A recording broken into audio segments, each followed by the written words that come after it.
Welcome to our deep dive. Today, we're tackling a pretty big question. Oh, yeah. Is the future already written? Hmm.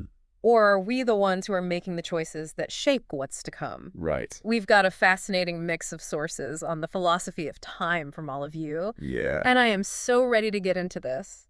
It's a question that's just intrigued people for Yeah. centuries. Forever. Philosophers, scientists, the sources you've given us offer Mm-hmm. a whole range of perspectives, Mhm. from the ancient Greeks who believed in fate to modern physicists grappling with, quantum mechanics. Yeah, and it's amazing how even a simple choice, Right. like having coffee or tea this morning can become this huge philosophical dilemma. Yeah. Was that coffee always in my future, Right. just set in motion since the Big Bang? Right. Or could I have genuinely chosen tea? That's a great way to frame it. Yeah, It really gets to the heart of that yeah. determinism versus free will debate. Okay. But before we even get too deep into that, Yeah, let's yeah. sort of start with the main philosophical If it's rain. frameworks for understanding time itself. Where do we even begin with something as vast Right. as the concept of time? Yeah, so one way to approach it is to consider Yeah. the three main philosophical camps: Okay. eternalism, presentism,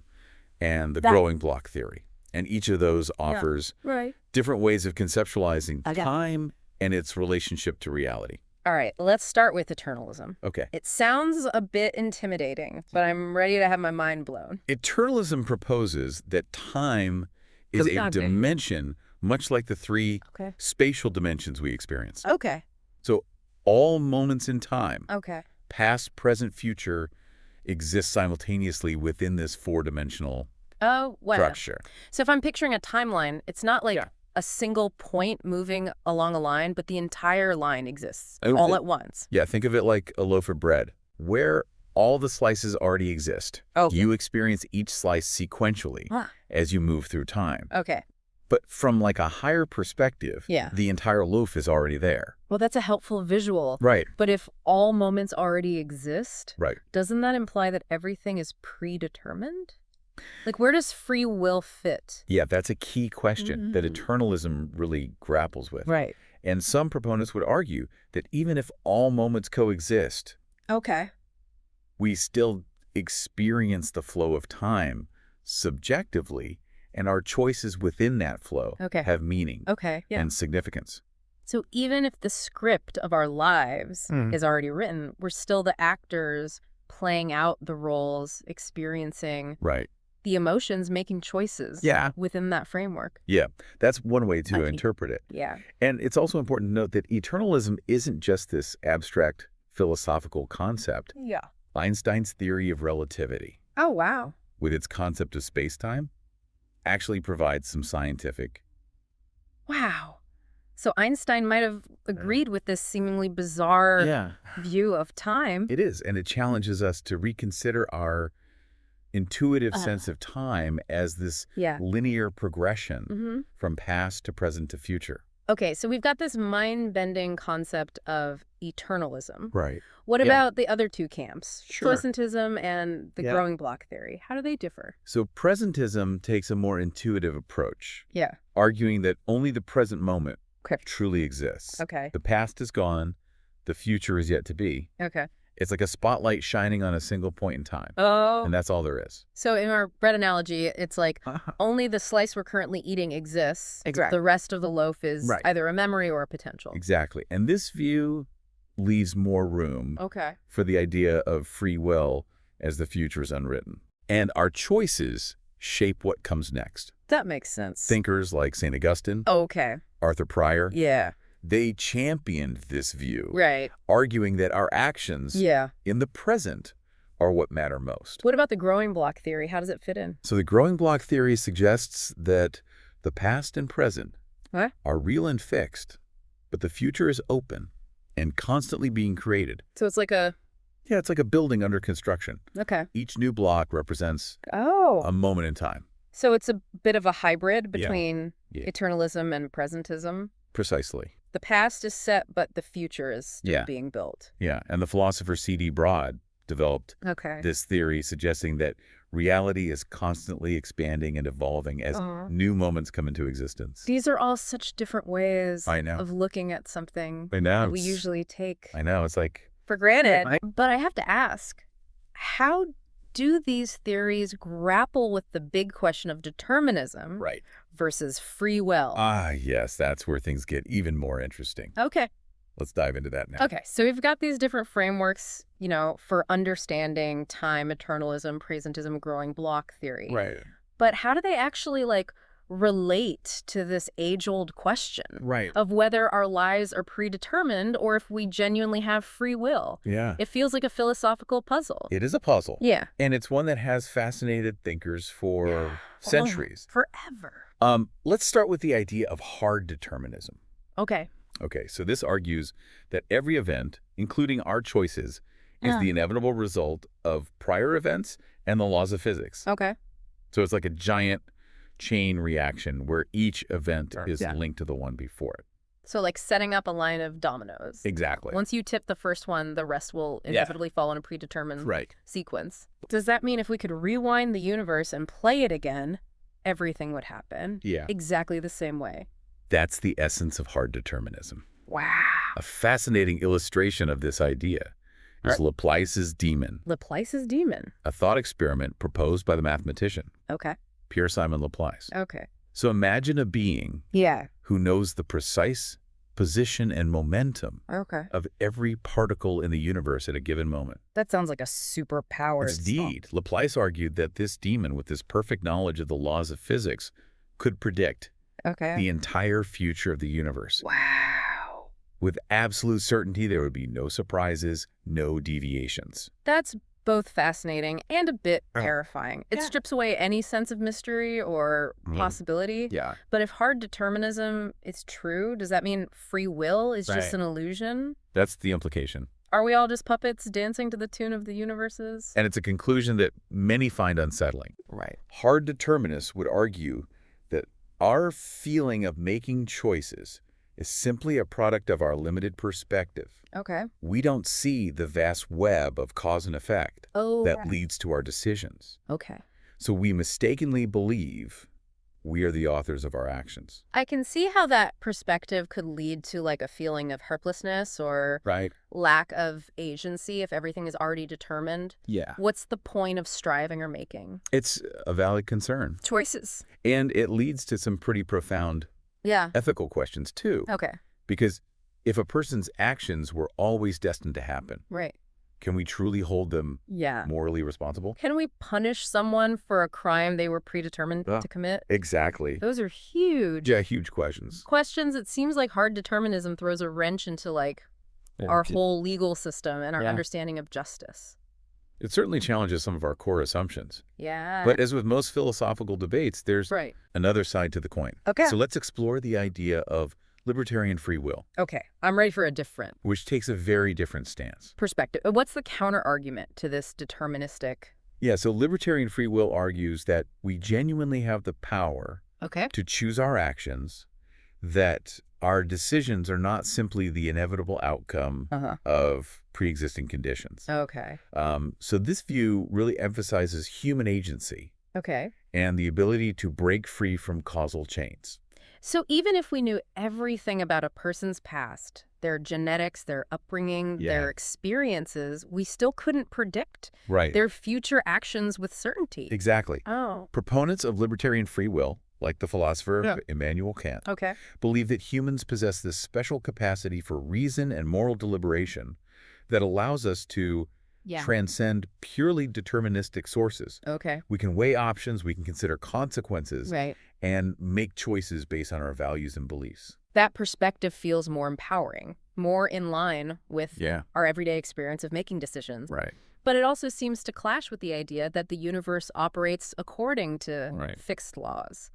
So how can we reconcile free will with the seemingly predictable nature of physics? That's a tough question. Yeah. And it leads us to a third perspective that tries to bridge the gap between determinism and free will. And that's compatibilism. Compatibilism. I haven't heard of that one. How does it try to reconcile these seemingly opposites? Yeah, so compatibilists, like the philosophers, David Hume and Daniel Dennett, argue that free will and determinism are not mutually exclusive. They propose that even if our choices are ultimately determined, we can still be considered free if we act without coercion. Okay. Or constraint. So it's like saying that even if the dominoes are falling in a predetermined pattern, as long as no one is forcing my hand to tip the first one, I'm still responsible. That's a great analogy. For the chain reaction. Yeah.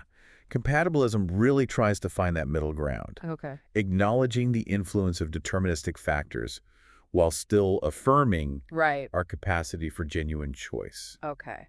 It suggests that freedom lies in the ability to act according to our desires. Okay.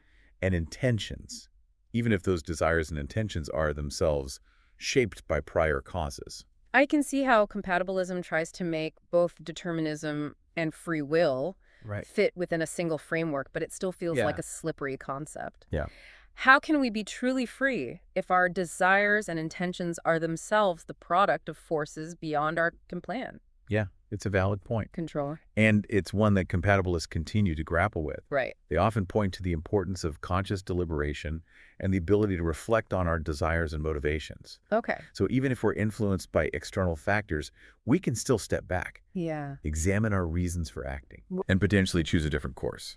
So it's not about denying the influence of the past. Right. But rather recognizing our capacity to shape the future. Yes. Even within certain constraints. Certain constraints. I'm curious, though, what does modern science have to say about this ancient philosophical debate? Does physics offer any insights into the nature of time and its relationship to determinism and free will? It does, and the findings of modern physics add even more layers of complexity. This is where I think things might get really to this already fascinating discussion. Interesting. Let's dive into the science and see what it reveals about the nature of time. We've been exploring all these philosophical frameworks for understanding time and how they relate to this big question of determinism versus free will. Yeah. I'm really curious to hear how modern science weighs in on this whole debate.